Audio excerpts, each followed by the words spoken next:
नमस्कार, मेरा नाम है नेहा कुमारी और मैं आज आपको पढ़ाने जा रही हूँ सेल सिग्नलिंग। सेल सिग्नलिंग में भी एक स्पेसिफिक टॉपिक है जिसका नाम है जक्स्ट्राक्राइन सिग्नलिंग। और इसको शुरू करने से पहले आप मेरे चैनल को लाइक सब्सक्राइब करना बिल्कुल मत ना भूलें। इससे आपको अच्छी अच्छी लाइफ साइंसेस के रिगार्डिंग वीडियोस मिलती रहेंगी। आइए शुरू करते हैं।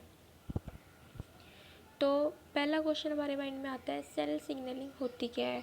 सेल्स तो पता चल रहा है कि सेल्स इन्वॉल्व हैं, पर सेल्स के थ्रू सिग्नल्स प्रोवाइड करके उनका फेट डिसाइड करना मीन्स कि एक सेल्स के इंटरेक्शन हो रही इन दोनों के बीच में, एक सेल्स के ऊपर और किसके थ्रू होती है, receptor. This is the receptor. और ये कुछ सिग्नल, ये लाइगेंड आके जब रिसेप्टर पे बाइंड करेगा तब सिग्नल्स प्रोड्यूस होंगे और वो सिग्नल्स आगे सेल्स तक प्रोवाइड करवाएगा।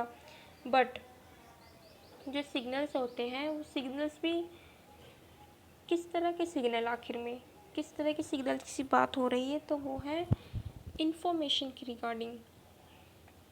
जो प्रोटीन्स बनाते हैं mRNA को कैसे सिग्नल्स मिलेंगे, जब तक सेल्स इंटरेक्ट नहीं करेंगे तब तक सिग्नल्स नहीं मिलेंगे। इसीलिए सेल सिग्नलिंग बहुत ज़रूरी है।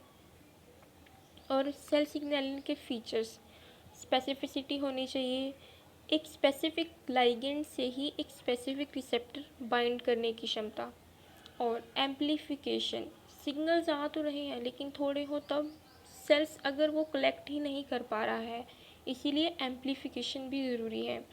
डिसेंसिटाइजेशन, इसका क्या मतलब, अगर सेल्स कॉन्टीन्यूसली एक्सप्रेस करी जाएगा सिग्नल तब उससे क्या होगा, डिसीजेस। सेल कॉन्टीन्यूसली कोई भी इंफॉर्मेशन किसी भी सेल्स को दी जा रहा है। और इंटीग्रेशन का मतलब 2-3 सेल मिलके एक ही सिग्नल्स प्रोड्यूस किए जा रहे हैं। इसलिए ये चारों फैक्टर्स बहुत ज़रूरी हैं फीचर्स के रूप में। और टाइप्स ऑफ सेल सिग्नलिंग, अब सेल सिग्नलिंग कितने तरह की होती है, जक्स्ट्राक्राइन signalling, paracrine signalling, autocrine signalling और एंडोक्राइन सिग्नलिंग। और इन चारों सिग्नलिंग्स में हम आज पढ़ेंगे जक्स्ट्राक्राइन सिग्नलिंग। तो आइए आगे चलते हैं जक्स्ट्राक्राइन सिग्नलिंग की ओर। Juxtacrine signalling, basically juxtacrine signalling में होता क्या है, इसमें टू सेल्स इंटरेक्ट करते हैं यूजिंग द जक्स्ट्राक्राइन फैक्टर। बट इसमें एक और इम्पॉर्टेंट चीज़ है कि इसमें जो सेल्स होते हैं वो डिफ्यूज़ नहीं होने चाहिए, लाइक दिस तो बिल्कुल नहीं होने चाहिए, ये बिल्कुल गलत है। ये अलग अलग ऐसे, इनका एक स्पेसिफिक स्मॉल डिफरेंस होना चाहिए इन दोनों सेल्स के बीच में। और यही होते हैं जक्स्ट्राक्राइन सिग्नलिंग। एक सेल्स की cell 1 is the ligand, cell 2 is the receptor. इससे क्या हो रहा है, एक सेल दूसरे सेल को सिग्नल दे रहे हैं। नेक्स्ट है, अब इसमें बात हुई है जक्स्ट्राक्राइन फैक्टर्स की। वो जो जक्स्ट्राक्राइन फैक्टर क्या होते हैं, बेसिकली वो क्या होते हैं, juxtacrine factor are the signal molecule जो सिग्नल्स देते हैं। जिस सिग्नल्स मीन्स कि रिसेप्टर और लाइगेंड। अब जक्स्ट्राक्राइन फैक्टर्स भी दो तरह के हैं इसमें। तो पहला है नोच प्रोटीन।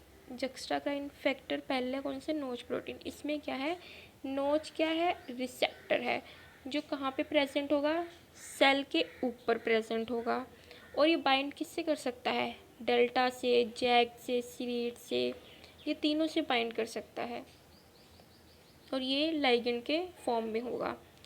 और अब इसका फंक्शन क्या है, ये formation of vertebrates organs such as kidney, pancreas, heart.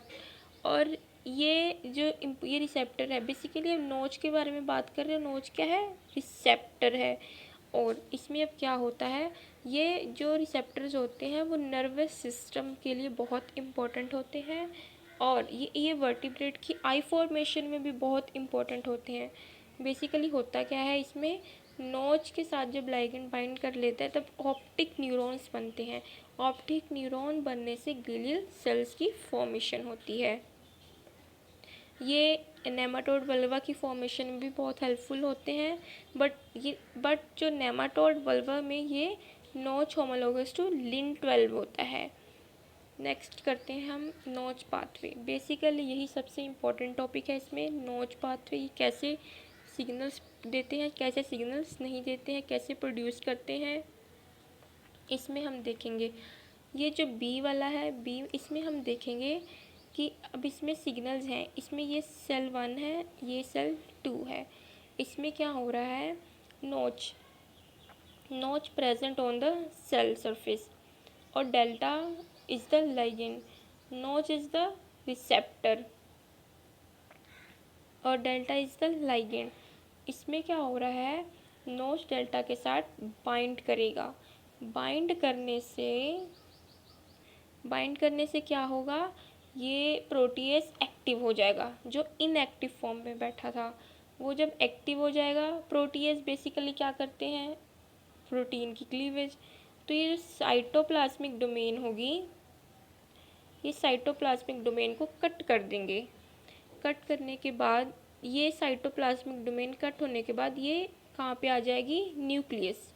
Basically ये क्या है, न्यूक्लियस। तो न्यूक्लियस में आने के बाद ये CSL के ऊपर बाइंड हो जाएगी। CSL बेसिकली क्या है, ये क्या है, ट्रांसक्रिप्शन फैक्टर। ये क्या है, ट्रांसक्रिप्शन फैक्टर। ये यहाँ पे आके बाइंड हो जाएगी, जिसके बाइंड होने के बाद CSL क्या हो जाएगा, एक्टिव हो जाएगा। एक्टिव होने के बाद ये क्या करेगा, ट्रांसक्रिप्शन करेगा और इन्फॉर्मेशन आगे प्रोवाइड करेगा। ये तो हो गया जब डेल्टा फैक्टर प्रेजेंट है। Delta means ligand, ligand present है।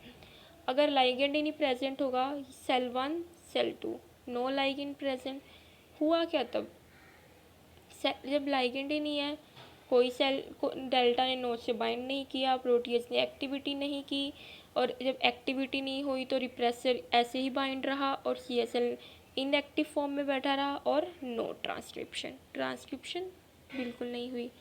ये तो था हमारा नोच पाथवे, और इसी के थ्रू ये सिग्नल्स देता है ट्रांसक्रिप्शन में, और ये ट्रांसक्रिप्शन में हेल्प करता है जब एक सेल दूसरे सेल्स को सिग्नल्स देगा। और ये तो था पहला नोच पाथवे। सेकंड क्या है,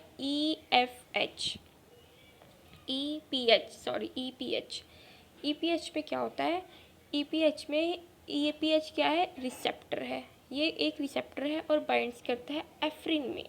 ये क्या है, लाइगेंड है। इसमें क्या होता है, use the signals to cell migrate and forming boundaries.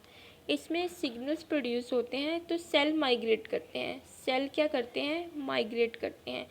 Migrate करने की वजह से ये बाउंड्रीज बना लेते हैं कि हमें यहीं पे रहना है, हमें यहीं पे रहना है। फिर उसके बाद तो ये किस भी ये फॉर्मेशन, इसका फंक्शन क्या है, फंक्शन यही है कि blood vessels, neurons and somites में हेल्प करते हैं बनने में, फॉर्मेशन में। तो यही दो थे, बट फर्स्ट जो नोच पाथवे है वो बहुत इम्पोर्टेंट है। ये वाला नोच पाथवे ऑफ कोर्स एग्ज़ाम में आ सकता है। इस पाथवे में बताया जा सकता है कि कौन सा प्रोटीएस एक्टिविटी दे रहा है, कब दे रहा है, CSL जो ट्रांसक्रिप्शन फैक्टर है वो कब बाइंड होता है, कब इनएक्टिव होता है। तो प्लीज़ इस बात का ध्यान रखिए। और ये इम्पोर्टेंट फैक्ट, ये जो पाथवे ये इतना इम्पोर्टेंट है नहीं और इसके बारे में ज़्यादा इन्फॉर्मेशन है भी नहीं। यही थी आज की class guys. Thank you so much मेरी वीडियो देखने के लिए।